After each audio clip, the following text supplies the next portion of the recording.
راشدین المہدیین پہلے شور زیادہ کرو والصلاة والسلام على قائد الغر المحجلین من الانصار والمہاجرین وعلى آلہ وصحبہ من الصدیقین والشہداء والصالحین اما بعد فاعوذ باللہ من الشیطان الرجیم بسم اللہ الرحمن الرحیم قال تعالی یا ایہا الذین آمنوا من يرتد منکم عن دینہ فسوف یأتی اللہ بقوم یحبهم ویحبونہ اذلة علی المؤمنین اعزة علی الکافرین یجاہدون فی سبیل اللہ ولا يخافون لومة لائم الآية وقال النبي صلى الله عليه وسلم من أطاع محمدا فقد أطاع الله ومن عصى محمدا فقد عصى الله ومحمد فرق بين الناس صدق اللہ و صدق رسولہ النبی الکریم معزز و محترم مولانا قاضی رویس صاحب زادہ اللہ شرفا و فضلہ ادارہ کے معزز اساتذہ کرام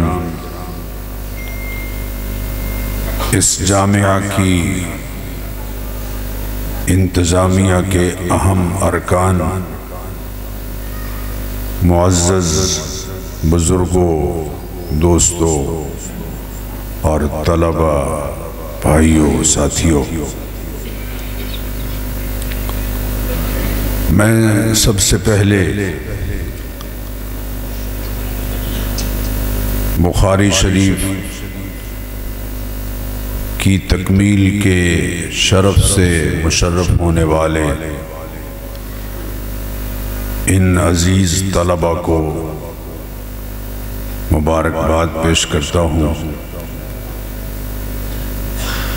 اللہ تعالی انہیں اور مجھے بخاری شریف میں جو کچھ انہوں نے پڑھا ہے اس پر عمل کی توفیق عطا فرمائے۔ ایک بات بالکل شروع میں ان طلبہ سے عرض کروں گا کہ پھیپھڑوں کے زور سے بات کو منوانے کی بجائے دلیل کی بنیاد پر اپنی بات کو منوانا ہے۔ چونکہ قرآن کریم میں اللہ تعالیٰ نے اپنے حبیب کریم علیہ الصلاۃ والتسلیمات کو برہان کہا ہے، بینہ کہا ہے۔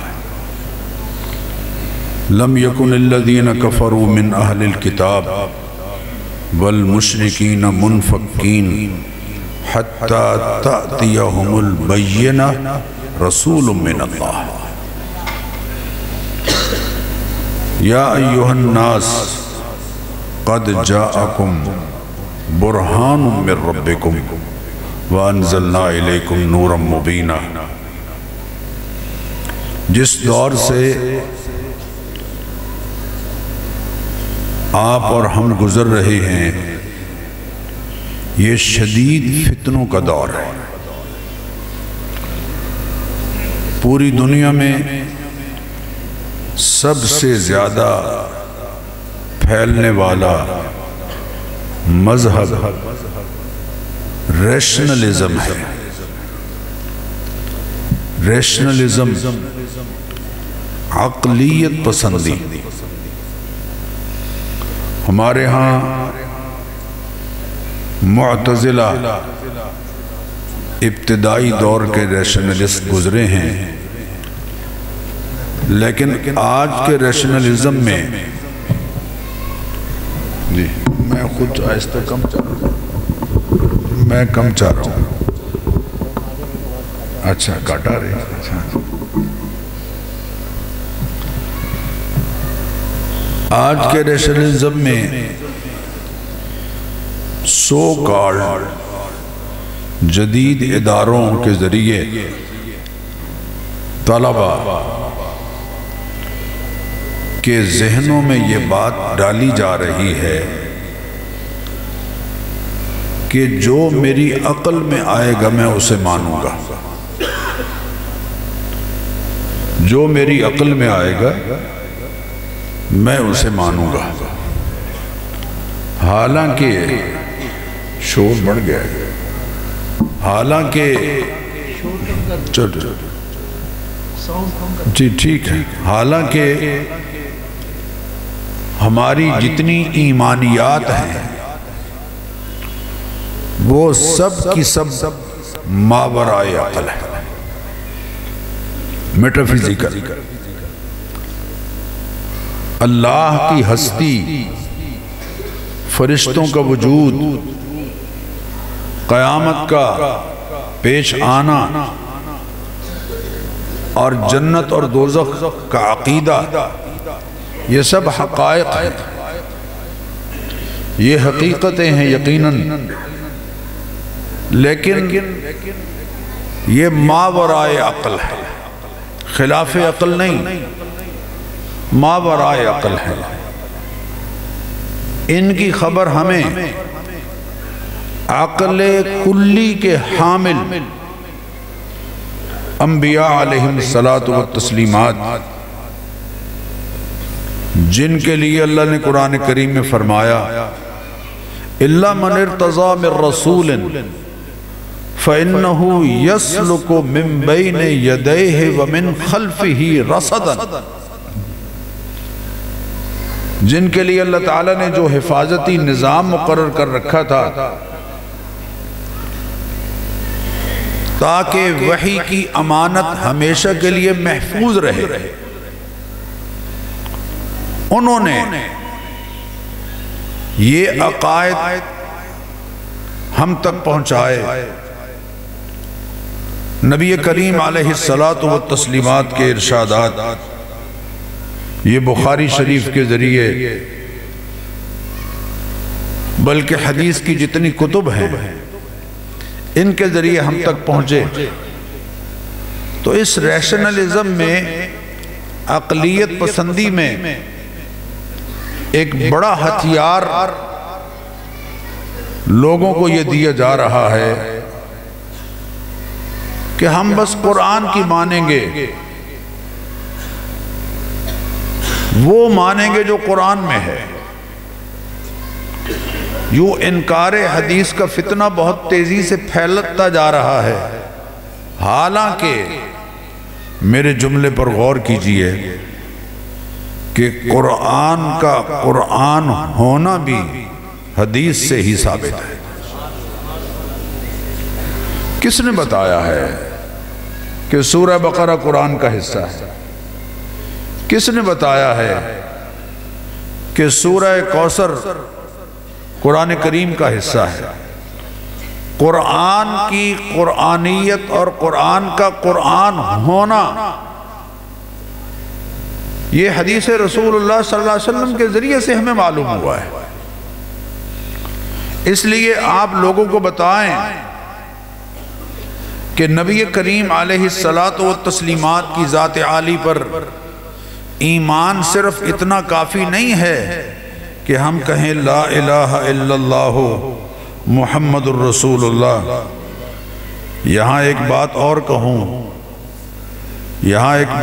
کہوں کہ لا الہ الا اللہ پڑھنے میں پہلے ہے اور محمد الرسول اللہ پڑھنے میں بعد میں ہے، لیکن ایمان لانے میں محمد الرسول اللہ پہلے ہے اور لا الہ الا اللہ وہ قبول ہے جو محمد الرسول اللہ کے ذریعے آیا۔ چنانچہ نبی کریم علیہ الصلاۃ والتسلیمات کا جب ہم تعارف کرائیں، میں ان طلبہ سے خاص طور پر عرض کر رہا ہوں، تو آپ بتائیں لوگوں کو کہ صرف لا الہ الا اللہ محمد الرسول اللہ پڑھ لینا یقینی بات ہے کہ اس سے آدمی مسلمان تو ہو جاتا ہے، دائرہ اسلام میں داخل ہو جاتا ہے، لیکن جب تک ہم نبی کریم علیہ الصلاۃ والتسلیمات کی ان تمام حیثیات کو نہیں مانتے جو قرآن نے متعین کی ہیں، تب تک ہم حقیقی معنوں میں صاحبان ایمان نہیں ہو سکتے۔ قرآن کریم میں اللہ تعالیٰ نے نبی کریم علیہ الصلاۃ والتسلیمات کی مختلف حیثیات متعین فرمائی۔ مثلا اللہ تعالیٰ نے قرآن کریم میں اپنے حبیب کریم علیہ الصلاۃ والتسلیمات کو حکم قرار دیا ہے، فیصل قرار دیا ہے،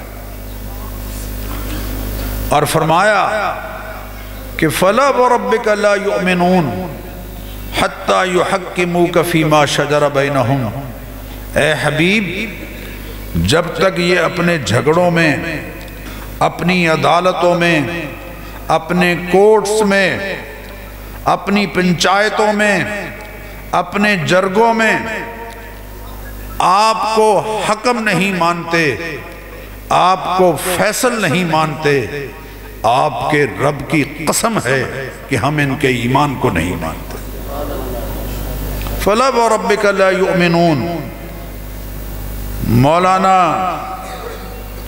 مفتی رویس صاحب، مولانا فاروق صاحب ہمیں بتائیں گے کہ کمال ایمان کی نفی ہے، لیکن حقیقت یہ ہے کہ اللہ نے تو کوئی رعایت نہیں رکھی۔ فَلَا وَرَبِّكَ لَا يُؤْمِنُونَ حَتَّى يُحَكِّمُوكَ فِي مَا شَجَرَ بَيْنَهُمْ، جب تک کہ آپ کو اپنے جھگڑوں میں فیصل نہیں مانتے، ہم ان کا ایمان نہیں مانتے۔ ثُمَّ لَا يَجِدُوا فِي أَنفُسِهِمْ حَرَجًا مِّمَّا قَضَيْتَ وَيُسَلِّمُوا تَسْلِيمًا، پھر آپ کے فیصلے پر کسی طرح کی ان کے دل میں تنگی نہ آئے۔ مَا كَانَ لِمُؤْمِنٍ وَلَا مُؤْمِنَةٍ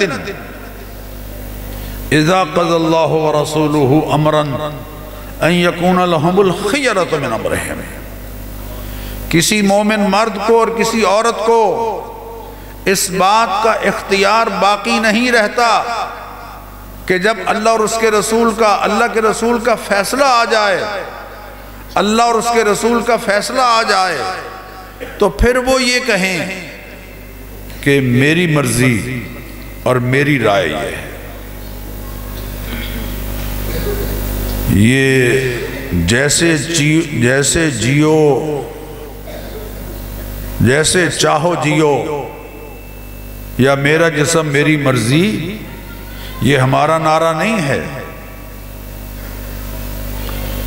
یہ دجالی تہذیب کا نعرہ ہے، یہ شیطانی تہذیب کا نعرہ ہے۔ قوم شعیب نے حضرت شعیب علیہ السلام سے کہا تھا، یا شعیب ما نفقہ کثیرا مما تقول، آپ کی زیادہ تر باتیں ہمیں سمجھ نہیں آتی۔ اصلاتک تأمرک ان نترک ما یعبد آباؤنا او ان نفعل فی اموالنا ما نشاء، آپ کا دین کیسا ہے کہ آپ چاہتے ہیں کہ ہم اپنے باپ داداؤں کی رواج اور تعلیمات کو چھوڑ دیں؟ سنت کی اہمیت کو جس انداز سے اساتذہ نے آپ کے لیے اجاگر کیا ہے اور بدعات کی حوصلہ شکنی کی تعلیم جس انداز سے اساتذہ نے آپ کو دی ہے، اس میں ہر نبی، تمام انبیاء علیہم الصلاۃ والتسلیمات جن کا قرآن کریم میں اللہ نے ذکر فرمایا ہے، ان کے مخالفین کے دو ہی نعرے تھے، ان کے مخالفین کے دو ہی حجتیں تھیں، کٹ حجتیاں تھیں۔ ایک یہ کہ آپ بھی انسان ہیں، ہم آپ کی بات کو کیوں مانیں، اور دوسرے یہ کہ ہم اپنے باپ داداؤں کی تعلیمات کو نہیں چھوڑ سکتے۔ ما وجدنا علیہا آباءنا ما الفینا علیہ آباءنا۔ حضرت ابراہیم علیہ السلام نے جلالی کوڑا ان پر برسایا تھا اور کہا تھا، فرمایا تھا انتم وآباؤکم فی ضلال مبین، تم بھی اور تمہارے باپ دادا بھی کھلی گمراہی میں ہو۔ میں آپ سے عرض کروں کہ یہ نعرہ کہ میں باپ داداؤں کی تعلیمات کو نہیں چھوڑ سکتا، اگر حضرت یوسف علیہ السلام لگاتے اور حضرت یوسف علیہ السلام یہ بات کرتے تو پھر تو سجتی تھی کہ ان کے باپ بھی نبی، ان کے دادا بھی نبی، ان کے پردادا بھی نبی، لیکن انہوں نے نہیں کہا بلکہ یہ کہا وَاتَّبَعْتُ مِلَّةَ آبَائِي ابراہیم و اسحاق و یعقوب۔ میں آپ سے عرض کروں، بات دوسری طرف چلی جائے گی۔ حضرت عبداللہ بن سلام، چلو یہ بات بھی سن لیجئے، میں چاہتا ہوں یہ طلبہ کے ذہنوں میں رہے۔ حضرت عبداللہ بن سلام اور دیگر وہ یہود کے سینئر لوگ، علماء اور سینئر لوگ نبی کریم علیہ الصلاۃ والتسلیمات کی خدمت میں حاضر ہوئے اور انہوں نے عرض کیا کہ یا رسول اللہ، تورات میں ہے ہفتے کا دن محترم ہے، ہفتے کا دن محترم ہے، تورات میں ہے، تورات منزل من اللہ کتاب ہے، آپ ہمیں اجازت دیں کہ اسلام قبول کرنے کے بعد بھی ہم ہفتے کے دن کا احترام جاری رکھیں۔ اسی طرح ہم چاہتے ہیں کہ اونٹ کا گوشت جیسے حرام ہے ہمارے یہودیت میں، ہم اسے برقرار رکھیں۔ تو نبی کریم علیہ الصلاۃ والتسلیمات ناراض ہوئے اور یہ آیت اتری، یا ایھا الذین آمنوا ادخلوا فی السلم کافہ۔ جو روایات پہلی کی منزل من اللہ کتابوں میں بھی موجود تھی ان کو بھی برقرار رکھنے کی اجازت نہیں دی، تو جاہلیت کی وہ رسوم جو ہمارے ہاں رائج ہیں ان کی اجازت کیسے ہو سکتی ہے؟ لہذا پہلی بات میں آپ سے عرض کروں کہ نبی کریم علیہ الصلاۃ والتسلیمات کی اس حیثیت کو نمایاں کریں کہ آپ حکم ہیں، فیصل ہیں۔ فَاحْكُمْ بَيْنَ النَّاسِ بِالْقِسْطِ فَاحْكُمْ بَيْنَ النَّاسِ بِالْحَقِّ۔ بلکہ انبیاء علیہ الصلاۃ والتسلیمات کی تشریف آوری کا مقصد ہی اللہ نے یہ بیان کیا، لَقَدْ أَرْسَلْنَا رُسُلَنَا بِالْبَيِّنَاتِ وَأَنزَلْنَا مَعَهُمُ الْكِتَابَ وَالْمِيزَانَ لِيَقُومَ النَّاسُ بِالْقِسْطِ۔ انبیاء تو ہم نے بھیجے ہی اس لیے ہیں، ان کے ساتھ کتاب اتاری، ان کے ساتھ نظام نافذ کرنے کا، قوت نافذہ کے لیے نظام پورا اتارا، اور اتارا اس لیے تاکہ زمین پر انصاف کا بول بالا۔ وَلَقَدْ بَعَثْنَا فِي كُلِّ أُمَّةٍ رَسُولًا أَنِ اعْبُدُوا اللَّهَ وَاجْتَنِبُوا الطَّاغُوتَ۔ انبیاء علیہ الصلاۃ والتسلیمات کی بعثت کا مقصد اللہ نے یہ بتایا۔ خدا را اس پر غور کرو، سمجھو اس بات کو، اس پر غور کرو، اسے سمجھو۔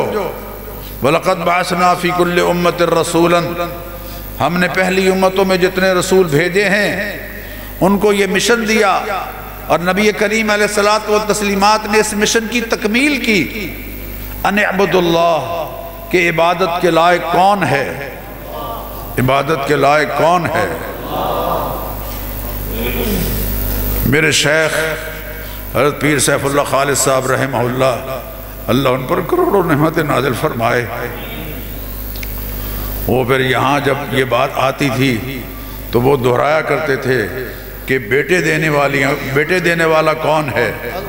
زور سے کہیں. میں آپ سے سبحان اللہ نہیں کہلواؤں گا، اس لیے کہ داد کے طور پر سبحان اللہ کہنے کا کوئی اجر نہیں.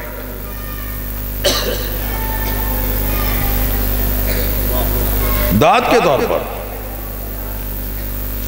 وہ فرمایا کرتے تھے بتاؤ بیٹے دینے والا کون ہے؟ للہ ملک السماوات والارض یخلق ما یشاء یہب لمن یشاء اناسا، جسے چاہے بیٹیاں ہی بیٹیاں دے دے، ویہب لمن یشاء الذکور، جسے چاہے بیٹے ہی بیٹے دیتے، اور یزوجہم ذکرانا و اناسا، جسے چاہے بیٹے بیٹیاں ملا کر دے، وَيَجْعَلُ مَنْ يَشَاءُ عَقِيمًا، اور جسے چاہے باندھ چھوڑ دے. عزیز ترین اہلیہ ان کے ہاں نہ بیٹا ہوا ہے نہ بیٹی.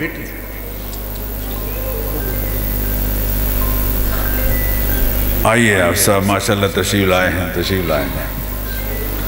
میں آپ سے عرض کر رہا ہوں کہ دوسری آپ کی جو حیثیت ہے، آئیے تشریف لائیں، تشریف لائیں.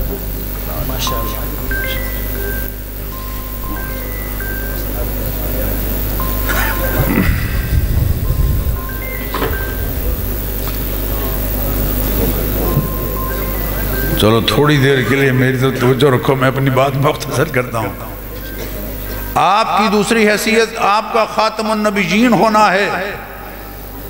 نبوت اور رسالت آپ کی ذات عالی پر آ کر مکمل ہوئی، اور ہمارا یہ عقیدہ ہے کہ جیسے نبی کریم علیہ الصلاۃ والتسلیمات کی نبوت ختم نبوت زمانی ہے، ویسے ہی ہمارا یہ عقیدہ ہے کہ ویسے ہی ختم نبوت مکانی بھی ہے.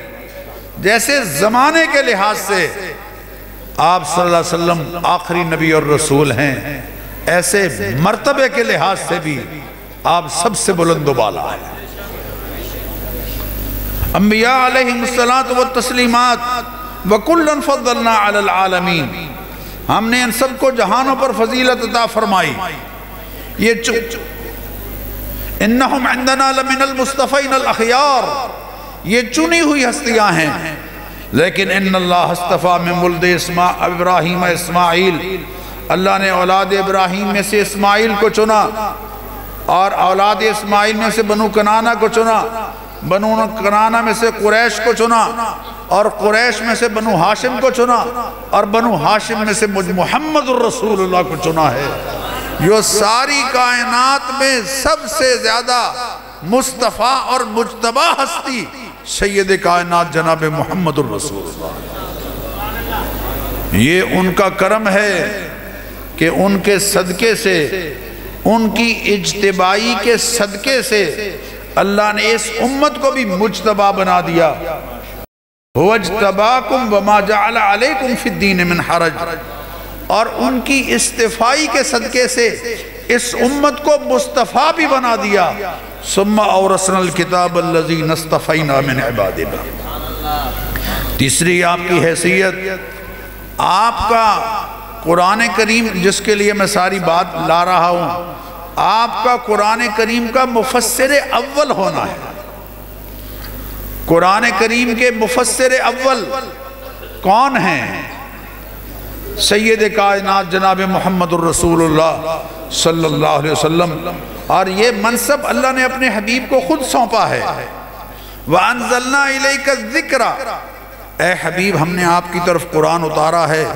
لِتُبَيِّنَ لِلنَّاسِ مَا نُزِّلَ إِلَيْهِمْ، تاکہ آپ تبیین کریں، وضاحت کریں اس کی جو آپ کی طرف اتارا گیا ہے. وَمَا أَنزَلْنَا عَلَيْكَ الْكِتَابِ إِلَّا لِتُبَيِّنَ لَهُمُ الَّذِي اخْتَلَفُوا فِيهِ. تو قرآن کے اولین مفسر کون ہیں؟ آج اگر کوئی شخص یہ کہتا ہے کہ ہم ادب جاہلی کی بنیاد پر قرآن کی تفسیر کریں گے، ہم زمانے جاہلیت کی شاعری کی بنیاد پر قرآن کریم تفسیر کریں گے، تو وہ اللہ کے حبیب کی اس حیثیت کو نہیں مان رہا. الحمدللہ آپ کے سامنے جو بخاری شریف ہے، یہ اسی حدیث اسی تفسیر کا مجموعہ ہے۔ یہ اللہ کے حبیب صلی اللہ علیہ وسلم کی حیثیات کو جو نہیں مانتا یقیناً اس کا ایمان اللہ کے ہاں قابل قبول نہیں ہے۔ میرے عزیزو، آپ جس میدان میں جا رہے ہیں، جو شروع میں نے آیت پڑھی تھی، اس میں جو فتنے پھیل رہے ہیں ارتداد کے، شدید ترین فتنہ، اس میں اللہ نے جس قوم کا ذکر کیا، فَسَوْفَ يَأْتِ اللَّهُ بِقَوْمٍ، اللہ ایک قوم کو لے کے آئیں گے، يُحِبُّهُمْ وَيُحِبُّونَهُ، اللہ ان سے محبت کرتا ہے، وہ اللہ سے محبت کرتے ہیں، أَذِلَّةً عَلَى الْمُؤْمِنِينَ، ایمان والوں کے لیے نرم دل، عِزَّةً عَلَى الْكَافِرِينَ، کفار کے لیے غالب مضبوط، یجاہدون فی سبیل اللہ، اللہ کے دین کے علم کو، اللہ کے اقتدار کی رٹ کو دنیا میں قائم کرنے کے لیے کوشاں رہتے ہیں، ولا یخافون لومۃ لائم، اور کسی ملامت کرنے والے کی ملامت کی ان کو کوئی پرواہ نہیں رہتی۔ اس آیت کا آج کے دور میں مصداق آپ لوگ بنیں گے۔ یہ امانت آپ کے سپرد ہے، آپ نے اس فرض کو نبھانا ہے۔ اللہ مجھے اور آپ سب کو توفیق عمل نصیب فرمائے۔ وآخر دعوانا الحمدللہ۔